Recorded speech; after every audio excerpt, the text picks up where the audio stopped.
აშშ განიცდის ერთ-ერთ ყველაზე ცივ და ინტენსიურ ზამთრის აფეთქებას ბოლო 10 წლეულების განმავლობაში.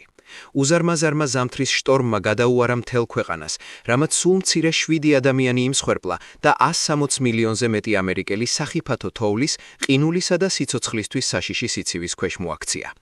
რამდენიმე რეგიონში ტემპერატურა გაყინვის ნიშნულს ბევრად ქვემოთ დაეცა, ხოლო ქარის გამო შეგრძნებადი ტემპერატურა -17 გრადუს ცელსიუსამდე ან უფრო დაბლა დაეცა, რაც მოყინვას რამდენიმე წუთში შესაძლებელს ხდის.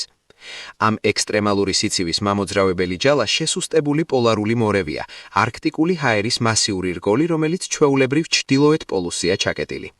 ამ ზამთარს ამ სისტემის ნაწილები დაიშალა და სამხრეთით გადაინაცვლა, რამაც გამოითვია სასტიკი სიცივე აშშ-ს დიდ ნაწილში.